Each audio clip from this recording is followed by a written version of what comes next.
जय हिंद साथियों।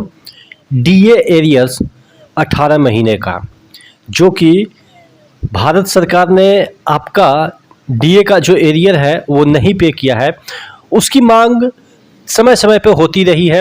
कोरोना के समय ऐसा विकट परिस्थिति आई, हमने उस समय इस बात को इग्नोर किया कि चलो भारत सरकार की अभी स्थिति सही नहीं है तो हमें एरियर देगी।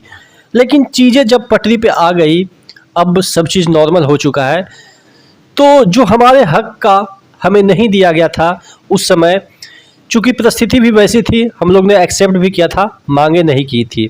लेकिन जब परिस्थिति पटरी पे आ गई है, चीज़ें सब नॉर्मल हो चुकी है, तो क्या हमारे हक का जिन्होंने जो रखे हुए हैं उनके पास है, भारत सरकार के पास, क्या हमें नहीं मिलनी चाहिए?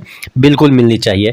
और इसी संदर्भ में समय समय पे ये मुद्दा उठता रहा है और इस कड़ी में अखिलेश यादव जी ने एक बार फिर इस चीज़ को 7 तारीख के डेट में आप देखेंगे कि इनके ट्विटर हैंडल पे एक पोस्ट आया है जिसमें कि ये वाला जो आपके एरियर है उसके बारे में इन्होंने चर्चा की है और कैसे लपेटा है, तमाम चीज़ों के बारे में डिस्कस करेंगे। चैनल पे नए तो सब्सक्राइब जरूर कर लीजिएगा। यहाँ पे आपको भारत सरकार की जितने भी योजनाएं होती है सब लगभग आपके कर्मचारी के पॉइंट ऑफ व्यू से डिस्कस किए जाते हैं।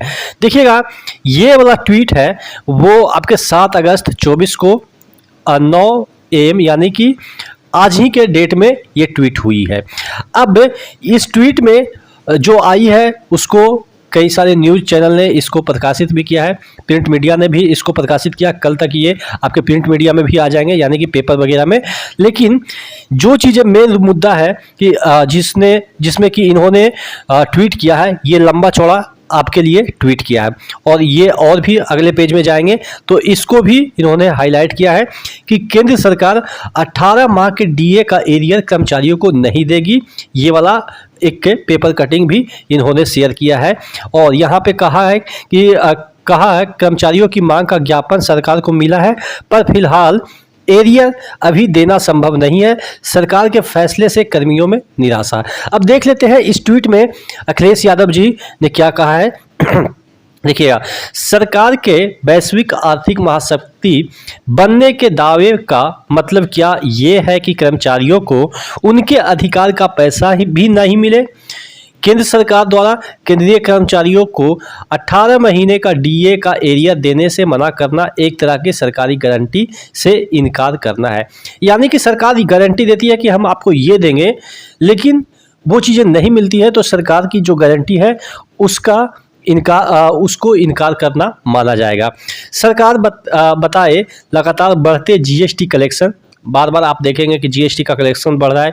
कई ट्रिलियन डॉलर की इकोनॉमी का पैसा कहाँ जा रहा है?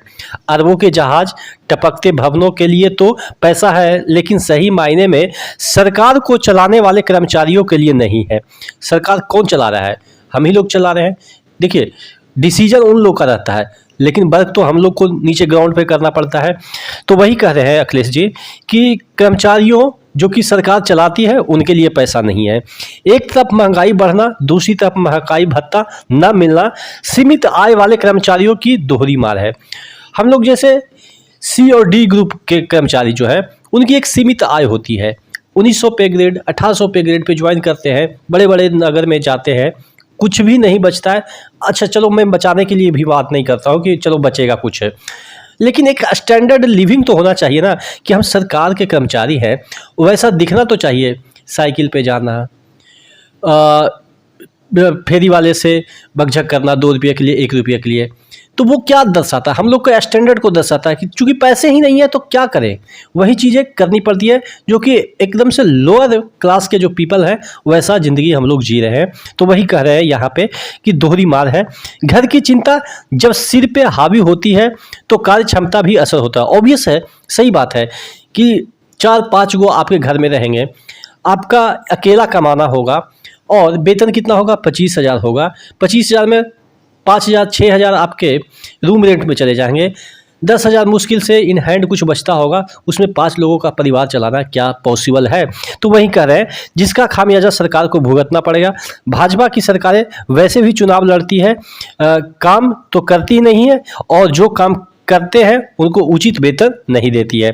भाजपा सरकार बुजुर्गों की भी सगी नहीं है, जिनके दवा देखभाल के खर्चे तो बढ़ रहे हैं लेकिन पेंशन नहीं बढ़ रही है। अब यहाँ पे इन्होंने पेंशन की भी जिक्र की है कि पेंशन नहीं बढ़ रही है, खर्चे बढ़ रहे हैं।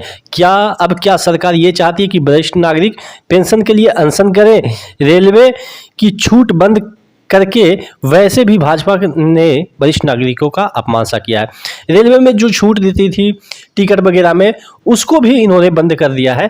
तो ये सभी जो विफलता है, देखिए ये ऊपर वाले कर्मचारियों के लिए इससे फ़र्क नहीं पड़ेगा। बी और ए ग्रुप में जो कर्मचारी हैं उनको फ़र्क ही नहीं पड़ता है। मैं रियलिटी बता रहा हूँ, आप भी तो कर्मचारी है ही, आपको भी पता है कि बी और ए ग्रुप वाले जो कर्मचारी होते हैं, कर्मचारी जिसे नहीं ऑफिसर कह सकते हैं, वो पेंशन पे डिपेंड होते ही नहीं है। रियलिटी है, आप यकीन करो या ना करो, हाँ 2% ऐसे होंगे जो कि वेतन पे डिपेंड होंगे, लेकिन 95-98% ऐसे हैं जिनको वेतन से कोई मतलब ही नहीं है, क्योंकि उनका इनकम ही ऐसा है। आप जानते हैं एक सिग्नेचर का कितना वैल्यू होता है, और वो वैल्यू वसूलते हैं, आपको भी पता है। चाहे तो मैं ये नहीं कह रहा हूँ कि किसी पर्टिकुलर आदमी का, लेकिन जब आप डिपार्टमेंट में रहते होंगे तो आपको पता ही होगा कि कहाँ से उनको पैसा इतना आता है। जो बंदे के पास कुछ नहीं होता है, रिटायरमेंट के समय अरबों के मालिक होता है, तो वो कहाँ से आता है?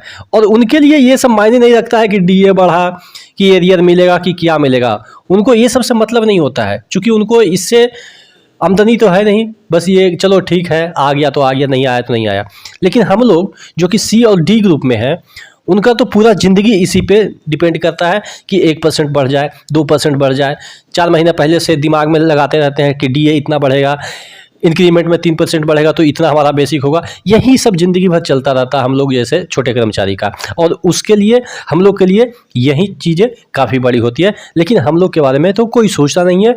ऊपर से जितने भी ये सब बनते हैं प्लान वगैरह, वो बी और ए ग्रुप को ही फ़ायदा देते हैं। आप क्या समझते हैं? मैं बी और ए ग्रुप के अगेंस्ट नहीं हूँ, चलिए वो लोग भी मेहनत करके एग्ज़ाम क्वालिफाई करके आते हैं, लेकिन कम से कम नीचे वाले को तो जीने का अधिकार होना चाहिए ना। इतना भी नहीं दबा दो कि आदमी चोरी पे उतर जाए, ठीक है। हालांकि थोड़ा सा मैं भावनाओं में बह गया, लेकिन आप इस बात को समझ गए होंगे कि मैं कहना क्या चाह रहा हूँ, ठीक है। तो नेक्स्ट वीडियो मिलते हैं कोई और अपडेट के साथ, तब तक के लिए जय हिंद।